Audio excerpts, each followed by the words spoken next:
Welcome back to the channel. It's the Pre-Avengers here, guys, and welcome back to another Marvel Future Fight video. As you can see by the title, guys, we're going to give you guys the key details and takeaways from the Marvel Future Fight 8-year homecoming party live stream. So we're not going to show you too much of the clips, but that is a clip right there, just a small glimpse at what we were shown during the live stream. If you haven't checked it out, go make sure to look at it, and if not, stick around and hear the full breakdown and key takeaways.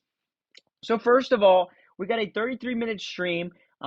We usually get some like a couple people. They've changed the names before, Kim and a couple of these other guys. I can't remember their names at the top of my head, but this time we got an actual sort of dev. And I'll be honest with you guys, it was a little rough watching it live. There was a lot of issues going on. He was trying to show off the testing accounts because they are given testing accounts to test out characters like Star-Lord and Rocket and whatnot, and it was a little rough, I will say. There was a lot of glitches and bugs, and he had to wait for a while. But props to him for doing his best job. He had a lot of people on him about asking many questions and demanding things, so props to him. I definitely would not have been able to do that if I was in his position. But yeah, let's get straight into the breakdown. So first of all, straight off the bat, we got three big announcements. We got three brand new uniforms for the following characters: Star-Lord, Rocket Raccoon, and Mantis. We got a tier 4 for Star-Lord, as we assumed, a tier 3 for Rocket Raccoon, so they're going to continue to take our blast books away from us. And then we got Transcended Mantis, who is paired up with Nebula, and I'll show you that in a little bit, but here's another look at what they look like. The rendering on the faces of Star-Lord and Rocket are a little better, and the uniforms look great, guys. So this will be the next update coming out Tuesday. The patch notes should drop Monday night. We'll have a video on that as well. And yeah, let's go ahead and take a look here. So obviously, like I said, tier 4 Star-Lord. These are just going to be a couple looks at what they showed us. And here you can see the transcendent skill between Mantis and Nebula, but Nebula did not receive a brand new uniform. Now, for those of you panicking and saying, oh no, this is it. It's just tier 3 Rocket, just Star-Lord and Mantis. There can be a part 2 of the update during the mid-month, and we could be seeing Adam Warlock. We could be seeing Gamora, Drax, Groot, new uniforms, Nebula, new uniform. Who knows? Obviously, if they're sticking to this theme of only 3 characters getting a new uniform, I personally think we'll get tier 4 Adam Warlock, and then I think we'll probably get Gamora and Groot. I think Drax is going to be the character that gets left out, and Nebula, obviously, that won't be getting uniforms. But if I had to guess, that would be my best guess. And this would probably come out a little, like a couple weeks after the movie comes out. So we'll have to wait and see. But this is currently their plan for this update. And I personally can't wait to see how it goes. So they did play around and show the skills off a little bit. I'm going to save that for when the update actually comes out to show you guys any of that. But just an FYI. That's a new game mode. We'll get into that in a minute. But they did give 2 coupon codes, event codes that can give you free crystals. The first one being MFF 8 years, and the second one being 8 years party. So if you haven't used these, make sure to go use them. You can use them one time, and they're this one's available till the 31st, and then this one is available till the 2nd. So this one's getting closer to expiring, so make sure you use this one, and you have a little bit more time on this other one. But yeah, make sure you use these 2 codes. Again, MFF 8 years and 8 years party. So then we get into the brand new game mode, which they are introducing this update.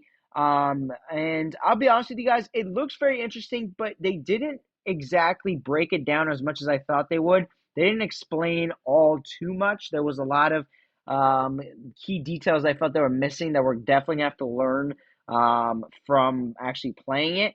But the rewards seem interesting. You get some buffs and whatnot that definitely help out your characters with this new growth system, which looks very interesting. It has like these swords, and you basically collect all these rewards, and you get more strength, intelligence, judgment, stamina, dexterity, and Psynock. So it's going to be interesting. I want to see, and all basic attack increase, which is very important. But I want to see how much this really does affect your characters. It's going to be, I don't know if it's going to be in between the premium card and the what is it called? The archives, the shield archive. I think it will be just because of the all basic attack. That looks like it'll be something in between, but I don't think it will be as powerful as the premium cards. Now, my only problem with what they showed us is that it looks very, very similar to Battle World, as you can see right here. And it's a similar game style. The computer plays for you. You basically only strategize by placing the characters. So that has me a little worried. I'm not gonna lie. I hope that the rewards are worth it because it looks the exact same. And like I said, I was really hoping for not another autoplay game mode because we already have so many. But it is what it is. Hopefully the rewards are good. Hopefully this growth system spices things up. I'm looking forward to it, and I'm looking forward to breaking that down for you guys. But other than that, guys, they don't give us all too much. They did give us this next clip though that I do want to show you that was really nice. I gotta admit, the animations on these clips that they did were perfect, and I love this one especially. So let's go ahead and show you guys it. Celebrate 8 years.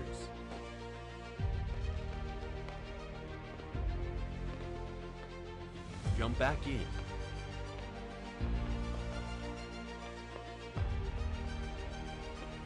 And join the homecoming event.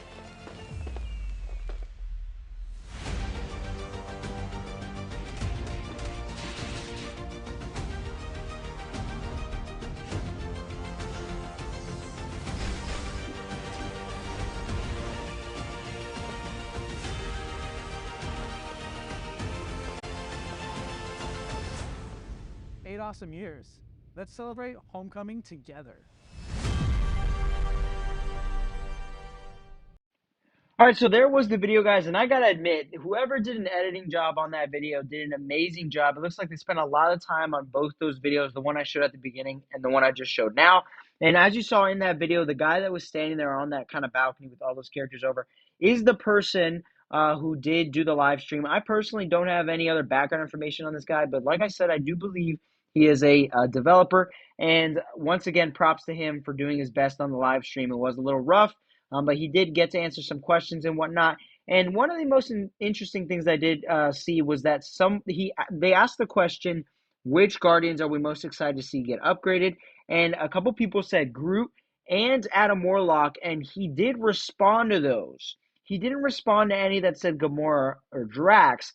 So it got me interested in thinking that we will be getting Groot and Adam Warlock upgrades. Unless they were just kind of just reading whatever, I do think they'd be selective and actually answer or not respond. It's not and not answer either, but like kind of restate their sentence in saying that they're looking forward to Adam Warlock and Groot. I don't think that he would say that without us actually getting them upgrades. So I hope that those two characters get upgrades. That'd be awesome. But yeah, this is what we're looking forward to on Tuesday. I personally can't wait. We're gonna have more details, like I said, through the patch notes. Hopefully, a couple more events as well. I'd love that CTP on Equip event to come out very soon. But we're definitely going to be upgrading these characters. And I have another huge announcement. I will be tier 4ing Star-Lord. So I did end up taking a look at the poll. I put up a poll, if you didn't know, on who I should tier 4 next. And it was very close. And I'm going to show you guys the results right now. So, guys, here were the end results. We got about 100 votes. And we had 36% going to Sharon, 24% to Thanos, 19% to Namor, and 20% to Star-Lord. I'm not going to lie, it was a really tight race. It was going back and forth for a while, and then Sharon started pulling ahead. But my reasoning for tiering 4 Star-Lord is I thought that if I tier 4 him now, we'll get a lot of hype on the video, obviously, and a lot of players being hyped for the Guardians movie. I love Star-Lord, and after watching all the trailers, I honestly, I felt like it was a mistake if I didn't tier 4 him. But I will tier 4 Sharon Rogers right after. Now, the materials, it's only Soul the Outline. That'll take a couple more weeks. So as soon as I tier 4 Star-Lord, it'll probably take me 2 more weeks to get enough Soul the Fault Line materials for Sharon. But then also books. Books haven't been a major problem for me with tier 4 books specifically, so I should be able to get those. And we should be able to tier 4 her right after. But that is the plan. We'll tier 4 Star-Lord, and then we'll tier 4 Sharon right after 2 back-to-back blasts. And then if there are no new better characters, we will move on to either Namor or Thanos. But at some point, all 4 of these characters will be tier 4s on our account, unless there are better characters that come out before them.